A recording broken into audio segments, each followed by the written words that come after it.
Mesdames et messieurs, bonjour et bienvenue à ce deuxième numéro de votre magazine de développement, infrastructure et grands travaux. Infrastructure et grands travaux, aujourd'hui nous parlons du projet Tshilé-Gelou. Ce projet qui a été initié par le président de la République démocratique du Congo, Félix Tshisekedi, pour réhabiliter et moderniser plus de 25 km de routes dans la ville de Mbuji-Mayi, chef-lieu de la province du Kassai oriental. Et pour pouvoir faire l'état des lieux de la situation, notamment, nous aurons à pouvoir parler avec différents intervenants, notamment dans les cadre de l'exécution de ces projets présidentiels dans la ville de Mbuji-Mayi. Ce magazine est produit comme chaque jour par votre équipe, notamment composée de Germain Loubela et Marc-Valentin Kalsinde. Marc-Valentin que je vais pouvoir recevoir tout de suite, notamment pour des explications liées par rapport à des implications dans ces projets présidentiels. Tshilé-Gelou, bien évidemment. Bienvenue à tous. Marc-Valentin, bonjour. Bonjour Germain, bonjour à tous les amis téléspectateurs, bonjour à tous les amis auditeurs et tous les amis internautes qui nous suivent. C'est vrai que nous sommes déjà au rendez-vous pour ce deuxième numéro de ce magazine Infrastructure et Grands Travaux, Germain. Nous sommes là, Marc. Aujourd'hui, nous parlons du projet présidentiel Tshilé-Gelou qui est exécuté dans la ville de Mbuji-Mayi, chef-lieu de la province du Kassai oriental. Ces projets qui comptent doter la ville diamantifère de 25 km de routes réhabilitées et modernisées. Marc, qu'est-ce que nous allons pouvoir parler dans ce deuxième numéro d'infrastructure et grands travaux aujourd'hui? Voilà, madame, messieurs, aujourd'hui, nous aurons à échanger avec deux intervenants parce que vous le savez, ce projet a vraiment une portée très importante. Moderniser les routes, la voirie urbaine de la ville de Mbuji-Mayi, c'est vraiment quelque chose que l'on n'a pas encore connu, qu'on n'a pas connu avant. Mais avec ce projet, bien évidemment, on aura 25 km de routes qui seront asphaltées, modernisées. Ainsi, on va recevoir Germain Loubela pour avoir certaines explications sur l'état de lieu de ce projet avec l'Office de voirie et drainage, qui est pratiquement le maître d'ouvrage délégué, qui nous dira en fait, c'est quoi le projet, où en est-on aujourd'hui depuis le lancement de ce projet présidentiel, mais aussi dans la seconde partie de ce magazine, nous aurons à recevoir le chef de mission, voilà, le chef de mission de ce projet présidentiel qui nous dira, donc il nous parlera des aspects techniques. Justement, on va parler par exemple de la taille de route, on va parler de la mobilisation de matériel, on va parler également du financement.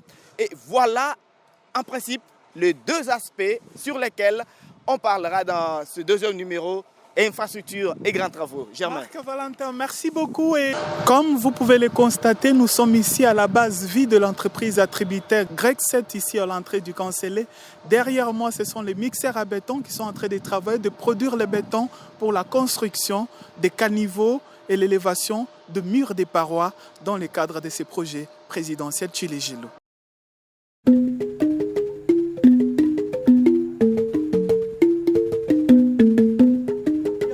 Nous sommes ici sur chantier, sur l'avenue Lusambo, l'une des artères retenues notamment dans le cadre de la réhabilitation et la modernisation des routes dans la ville de Mbuji-Mayi. Et pour d'abord faire l'état de la situation du projet Tshilé-Gelou, plus de 2 mois après son lancement, nous avons l'ingénieur Michel Kayembe qui est le sous-directeur provincial de l'Office des voiries et drainage, maître d'ouvrage délégué du projet Tshilé-Gelou. Ingénieur Michel, bonjour. Bonjour monsieur le journaliste. 2 mois après le lancement du projet Tshilé-Gelou dans la ville de Mbuji-Mayi, où en est-on, où sommes-nous avec les travaux de réhabilitation et de modernisation de 25 km de route dans la ville de Mbuji-Mayi? Effectivement, comme annoncé, 2 mois après, les travaux vont bon train. On l'avait expliqué dans le contrat de l'entreprise qui est des 36 mois de travaux. Il y avait d'abord les 2 mois de mobilisation. L'entreprise s'est mobilisée pour amener les engins qu'il fallait ici en Mbuji-Mayi. Avec l'enclavement que nous connaissons de la province, il fallait amener les ciments, il fallait localiser les gîtes et les carrières de concassés et de sable de bonne qualité, les soumettre d'abord au laboratoire. C'est seulement après l'approbation du laboratoire, ce qui a été fait, Et après que les laboratoires aient validé tous les matériaux que nous utilisons, c'est après que les travaux ont commencé. 2 mois après, les travaux avancent bien. Les travaux avancent bien 2 mois après. Il y a une certaine opinion en Mbuji-Mayi. Les gens pensent ou estiment que vous êtes en retard au regard des travaux qui devraient être exécutés. Là, on est sûrement sur l'avenue Lusambo, qui est l'une des artères retenues dans le cadre de ces projets Tshilé-Gelou. On voit les ouvrages où les ouvriers des Grecs s'est entré notamment de construire, de lever les murs des parois, de mettre de la fouille notamment. Pourquoi il n'y a pas de l'asphalte qui marche de pair avec les travaux d'assainissement? Effectivement, l'asphalte marche de pair avec les travaux d'assainissement en fin de travaux. Au début des travaux, l'ennemi numéro 1 d'une chaussée, c'est de l'eau. Et l'ennemi numéro 2 d'une chaussée, c'est de l'eau. L'ennemi numéro 3 même d'une chaussée, c'est toujours de l'eau. De ce fait, pour avoir une route, même si une route est de bonne qualité, pour que la route soit très bien protégée, il faut toujours qu'il y ait des ouvrages d'assainissement. Donc les ouvrages qui vont canaliser les eaux, et les eaux de pluie et les eaux usées, jusque dans les exutoires, dans les rivières. C'est pour cela, au lieu de commencer le travaux des chaussées qui vont peut-être s'abîmer dans quelques mois, nous avons commencé dans la programmation avec l'entreprise. Nous avons commencé par les ouvrages d'assainissement qui sont les caniveaux. C'est seulement après la construction de caniveaux que nous allons passer à la deuxième phase qui sera la construction de la chaussée. Alors, monsieur ingénieur Michel, il y a 11 artères qui sont prévues, qui sont retenues dans le cadre de ces projets présidentiels Tshilé-Gelou dans la ville de Mbuji-Mayi. Mais là, on voit que depuis le lancement des travaux, vous n'êtes que sur l'avenue Lusambo. Pourquoi pas aussi sur d'autres artères ou sur d'autres routes? Je le disais tantôt, nous avons commencé par les ouvrages d'assainissement. Nous avons commencé à Lusambo parce que c'est à Lusambo où il y avait un épineux problème d'assainissement. Vous vous rappelez ici à l'entrée du camp, à tout moment après les pluies, il y avait de hauteur de eau incroyable. Les gens étaient tout le temps inondés au niveau de l'entrée du camp ici. C'est ici qu'il s'est posé des problèmes épineux d'assainissement. Nous avons commencé nos projets d'assainissement ici. Par exemple, dans les avenues comme Odia David, les caniveaux à construire là-bas, en réalité, ne sont que de réparation. Parce qu'il y a déjà des ouvrages d'assainissement. Et des avenues comme Tchalamouana, Kanzengou et autres. Mais c'est là où il s'est posé des grands problèmes d'assainissement, notamment sur le Sambo, sur l'avenue Mbuji-Mayi, que nous avons commencé cette première phase d'assainissement. Et puis nous allons passer à la phase chaussée. Le projet Tshilé-Gelou, qui est un projet initié par le président de la République, Félix-Antoine Tshisekedi Tshilombo, pour doter la ville de Mbuji-Mayi, capitale mondiale du diamant, chef-lieu de la province du Kasso-Oriental, de 25 km de routes réhabilitées et modernisées. Nous sommes ici sur chantier, sur l'avenue Lusambo, qui est l'une des artères retenues dans le cadre de ces projets présidentiels Tshilé-Gelou. Et là, je reçois mon compagnon de tous les jours, Marc-Valentin Kalsine, qui va pouvoir évidemment intervenir pour plus de précisions pour pouvoir, n'est-ce pas, aborder un autre aspect des choses dans le cadre de ces magazines. Bienvenue encore une fois, bonjour. Bonjour tous les amis téléspectateurs, bonjour tous les amis auditeurs, bonjour tous les amis internautes qui nous suivent en ce moment. C'est vrai que là nous recevons l'ingénieur Michel. C'est justement dans le cadre de ce projet Tshilé-Gelou qui a été lancé le 27 mars, nous le précisons, par le vice-premier ministre, ministre des Infrastructures et Travaux publics, Willy Ngopos, le ministre sortant, bien évidemment. Et aujourd'hui, ce projet fait débat sur la ville de Mbuji-Mayi, dans la province du Kasaï-Oriental. On estime que les choses ne marchent pas. Alors, qu'est-ce qui a déjà été fait depuis le lancement jusqu'à ces jours, ingénieur? Bon, pour ceux qui estiment que le projet ne marche pas, c'est peut-être ceux qui ne font pas le terrain. Ils ne sont pas descendus pour voir les transformations que nous amenons à travers le travaux que nous avons déjà entamés. C'est vrai, il y a 36 mois de travaux, mais il faut se dire qu'on n'est qu'à 2 mois. Même le plus long voyage commence toujours par un pas. Et le premier pas a été posé, qui est la mobilisation. L'entreprise devait avoir 2 mois pour mobiliser les matériaux, pour ramener les engins ici sur place, pour pouvoir ramener son ciment ici. Vous savez, ici, localement, nous n'avons pas une cimenterie. Il fallait ramener une partie des ciments de Kinshasa, une partie des ciments du Katanga. C'est seulement après cette mobilisation que les travaux ont effectivement commencé. Et avec l'allure que nous prenons, rassurez-vous que tout ira bien. Voilà, aujourd'hui nous sommes à quelques mètres, en fait en dépassant l'entrée du camp. On a commencé par... nous sommes dans la commune de Akanchi, bien évidemment. Nous avons dépassé d'abord l'entrée du camp et nous voyons les travaux en train de progresser. sur quelle hauteur, sur quelle longueur vous avez déjà fait ces travaux et c'est quel genre de travaux pour le moment qui sont en train d'être faits? Ok, je le disais que les travaux sont scindés en deux phases. Il y a d'abord la phase assainissement où nous construisons les ouvrages d'assainissement, en fait, le caniveau, les chambres et tous les ouvrages de curage. Et puis nous allons passer à la phase chaussée. Dans cette phase, on a commencé le caniveau sur le Sambo et puis on a commencé la fouille sur Laurent Désiré.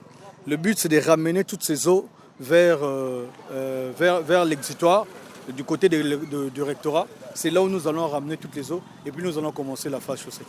Voilà, madame, monsieur, je crois que vous l'avez constaté avec nous, Germain Loubella.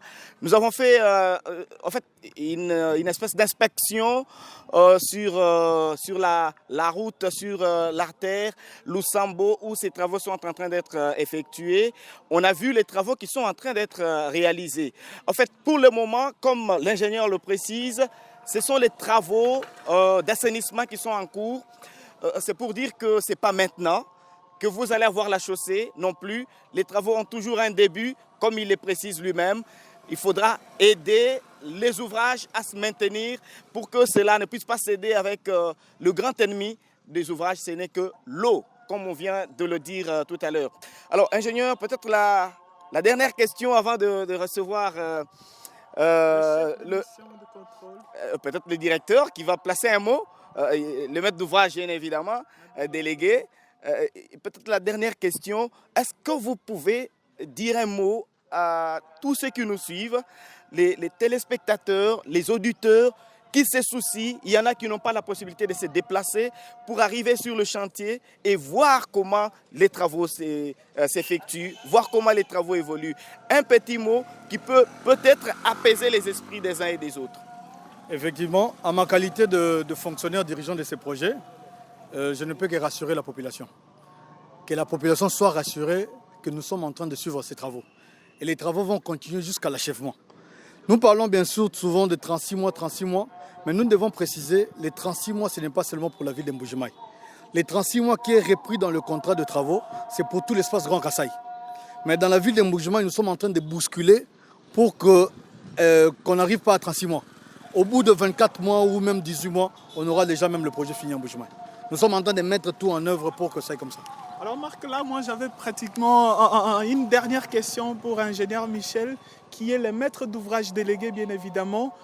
Ça sera quel type de travaux, notamment en dehors des travaux d'assainissement que nous voyons? Nous voyons d'ailleurs derrière nous les ouvriers des Grecs de l'entreprise attributaire en train d'élever le mur des parois, en train de mettre de la fouille. Alors, à l'issue de ces projets, quelle route les Mbuji-Mayiens, les habitants de la ville de Mbuji-Mayi vont voir? Sur quelle route les usagers de la route, s'il faut me permettre la tautologie, vont utiliser dans la ville de Mbuji-Mayi?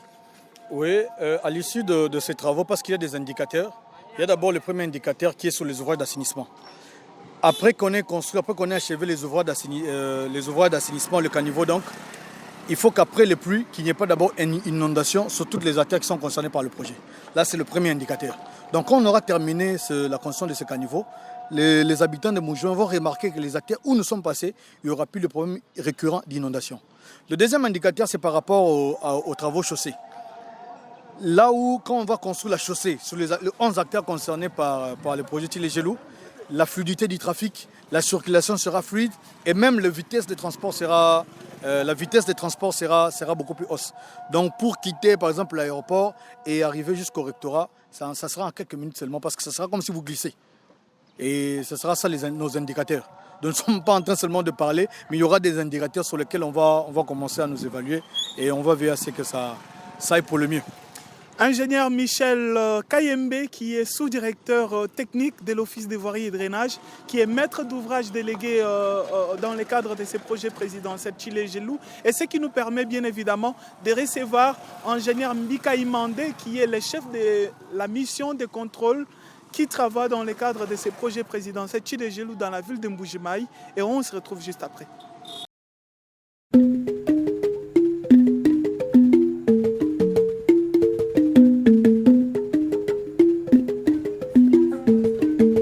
Bien avant de passer au chef de la mission de contrôle de ces projets présidentiels, Chile Gelou, le directeur provincial de l'OVD, qui est toujours le maître d'ouvrage délégué notamment, va pouvoir placer un mot par rapport à la particularité de ces projets Chile Gelou.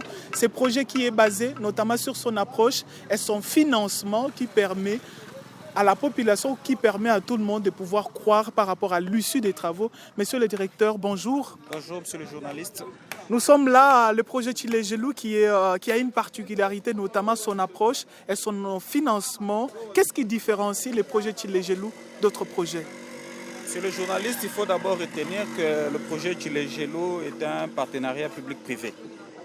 Ça veut dire que l'entreprise qui a gagné ce marché préfinance les travaux et se fait payer par paiement des factures. Cette approche résout le problème qu'on a connu récemment avec le procès 100 jours et tout ce que nous avons connu sur les projets antérieurs. L'entreprise n'a reçu aucun franc du trésor public.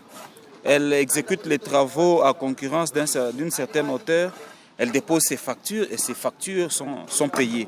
Donc cette approche permet de sécuriser le financement, les paiements de l'État et permet aussi à ce que l'entreprise exécute les travaux en respectant les délais d'exécution.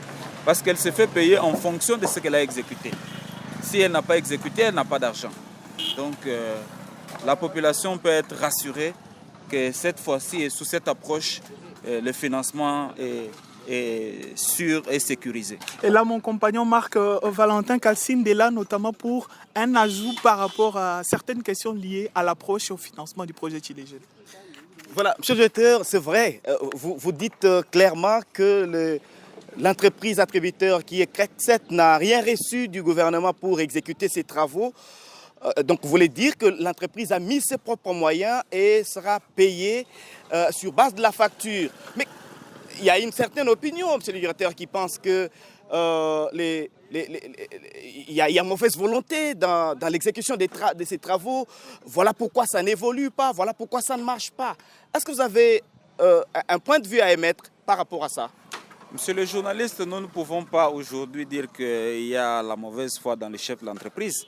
Parce qu'une entreprise qui vient commencer les travaux au Kasaï oriental, elle doit quand même avoir suffisamment de ressources pour mobiliser son matériel. L'entreprise a fait venir du matériel de Kananga, de Lubumbashi.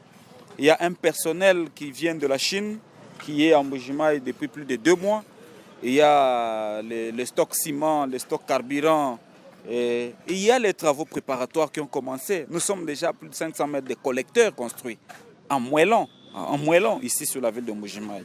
Donc nous ne pouvons pas dire qu'il y a mauvaise foi dans les chefs de l'entreprise, mais il faut comprendre que les travaux publics ont des normes à respecter. La route, on ne la construit pas dès le premier jour, parce que dès que vous voulez faire un projet de route et que vous commencez par la chaussée, vous la perdez. Le meilleur ou le premier ennemi de la chaussée, c'est l'eau. C'est comme ça que vous voyez que l'entreprise a commencé par les ouvrages d'assainissement. Et ces ouvrages d'assainissement vont aller jusqu'à l'exutoire.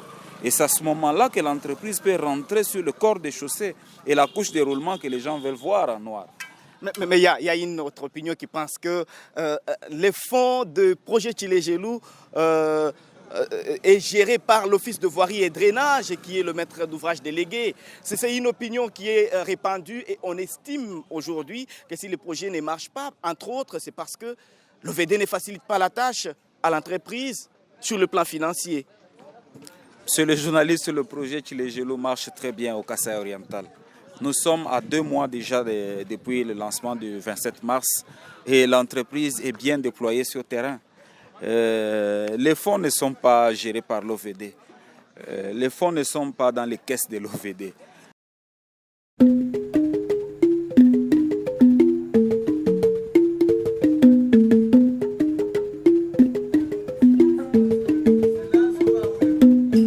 Voilà, après les maîtres d'ouvrage délégués dans ces projets présidentiels Chile Gelou, là nous recevons la mission de contrôle, ingénieur Marcel Mbikaï Mandé, que nous recevons. Ingénieur, bonjour. Bonjour, monsieur le journaliste. Vous êtes le chef de la mission de contrôle dans le cadre de ces projets Chile Gelou. Quelles sont les particularités techniques des ouvrages qui sont construits dans le cadre de ces projets présidentiels? Disons, c'est un projet qui est déjà étudié. Alors, pour que la mission de contrôle commence son travail, alors, suivant les CPT, les cahiers de prescription technique, la mission de contrôle a un rôle à jouer avant qu'on commence les travaux, avant le démarrage des travaux, pendant l'exécution des travaux et après l'exécution des travaux. Alors, avant l'exécution des travaux, on nous accorde 1 mois pour étudier, examiner tous les dossiers. C'est ce que nous avons fait. Nous avons examiné tous les dossiers qu'on a mis à notre disposition. Vérifier les devis, vérifier les sections des caniveaux. Est-ce que ça convient? Est-ce que tous les éléments sont dedans? Les traversées des routes, tout ça nous devons vérifier. On nous donne 1 mois. Et dans le 1 mois, nous devons aussi examiner le planning donné par l'entreprise. Alors, dès que nous avons terminé, nous avons fait nos formulations. Nous ne pouvons pas changer le projet, mais s'il y a des modifications, nous retournons ça au maître d'œuvre délégué, donc à l'administration. Nous avons trouvé ceci, nous avons trouvé cela. Par exemple, nous avons déjà fait autant de lettres.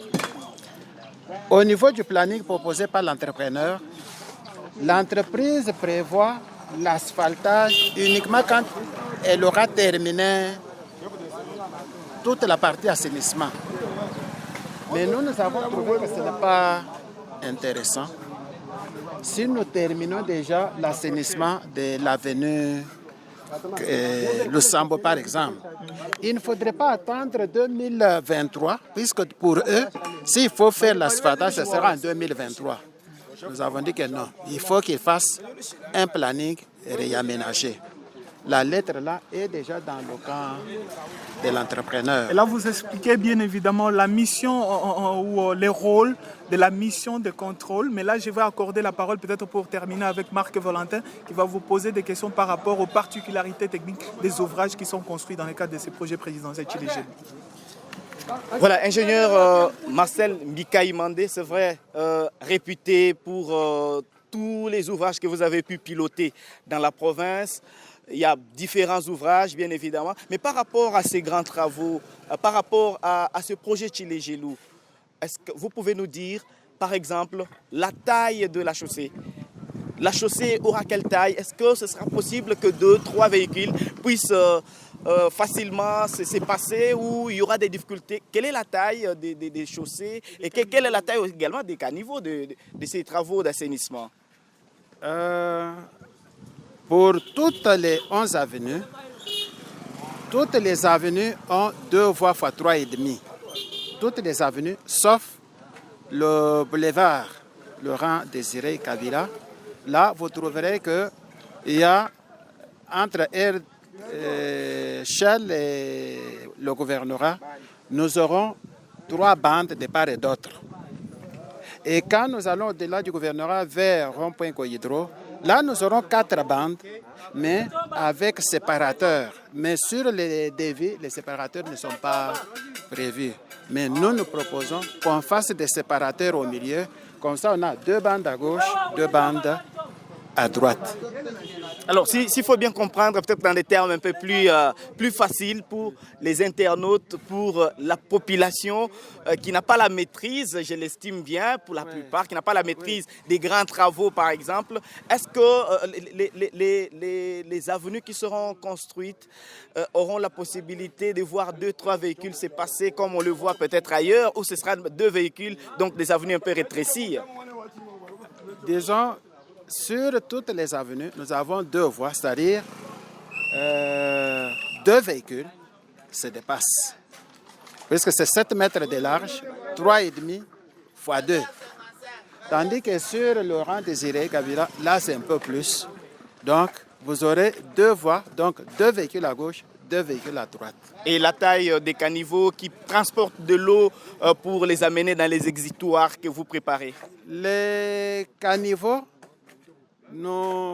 la mission de contrôle vérifie les sections qui sont déjà étudiés par les bureaux d'études. Alors, par exemple, nous sommes sur l'avenue Le Sambo.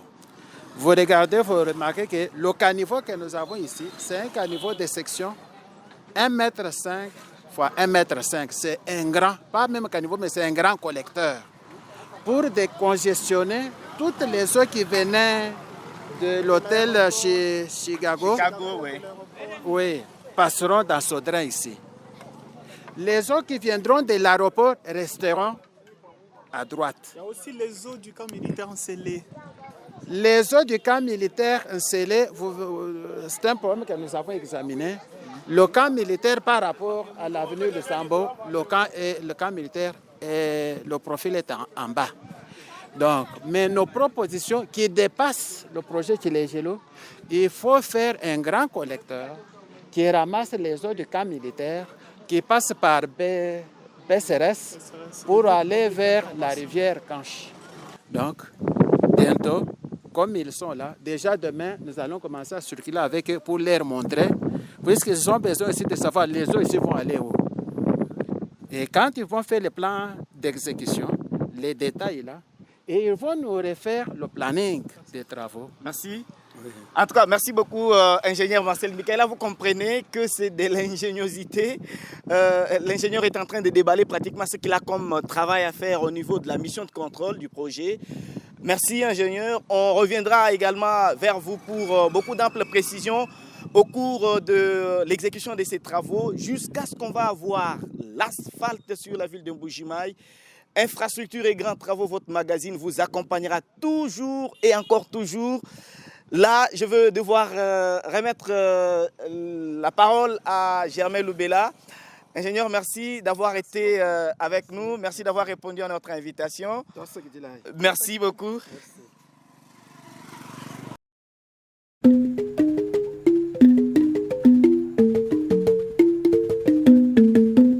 Voilà, c'est par ici que nous tirons rideau d'infrastructures et grands travaux, votre magazine de développement. Nous croyons que vous avez compris, vous avez vu, vous avez écouté quelque chose par rapport à ces projets présidentiels.